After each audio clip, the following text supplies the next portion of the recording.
In high schools, you're normally bound by geography. And in the pros, you have a draft system. Here in college, everybody's fair game. A kid can pick whatever school they want. But now that you put the money and the collectives in it, then it just becomes an out-out bid war. The growing revenue in college sports is now spilling over into recruiting in a big way. In part 2 of our Paid to Play series yesterday, Steve Lehman showed us how student athletes are now able to profit off their name, image, and likeness.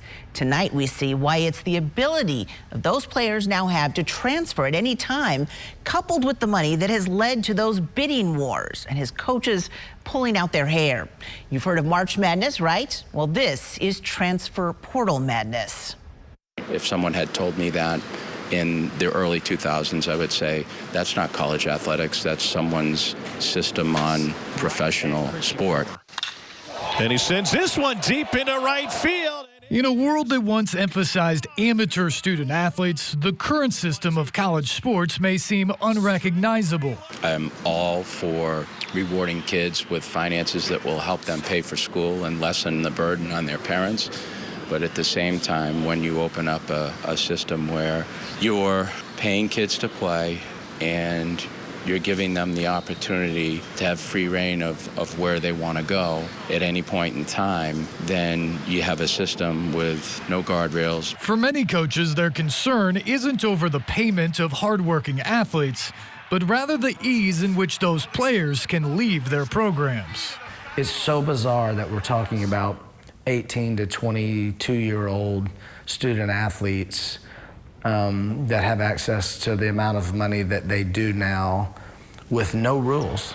There's no scenario anywhere, your job, my job, where there's not a contract or there's not obligations or there's not some parameter. Once upon a time, players were required to sit out a year if they transferred to a new school. But late last year, 7 states' attorneys general filed a lawsuit that forced the NCAA to change its rules to allow immediate eligibility for athletes in good academic standing, no matter how many times they transfer. Tennessee Attorney General Jonathan Skrmetti was part of the coalition that filed the suit. With the transfer portal, there's just so much movement. It takes some of the character out of college athletics. But you can't force the players to stay. You have to incentivize them to stay. They have to make the choice to stay. Which brings it back to the money, with players now able to profit off their name, image, and likeness in the form of payments from university-affiliated collectives.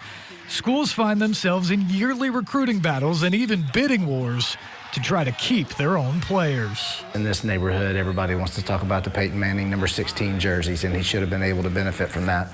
I don't think any of us disagree with that at this point in time, but coaches are smart, and that quickly turned into how can we take advantage of this. At least in the old days, you know, when stuff was going under the table, you know, it was much harder to hide $1 million, so it had to be smaller transactions. Now, it's legal, it's open, and you've seen, you know, the passion from a lot of these fan bases where, you know, it's $1 million to get a starting center. This past year, nearly 4,000 football players and more than 2,000 basketball players entered the NCAA's transfer portal. Gillespie with his second shot, Drano.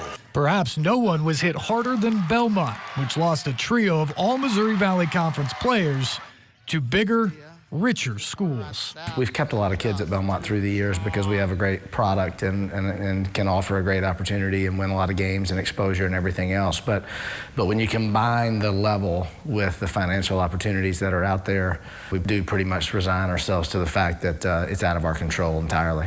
The lack of guardrails for movement and compensation has resulted in the most player-friendly free agency in all of sports. College athletes can seek the highest bidder every year with no restraints. Meanwhile, schools are struggling to build programs and develop the people within them. Dean Smith used to say the best thing about freshmen is they become sophomores. Well, these days freshmen leave.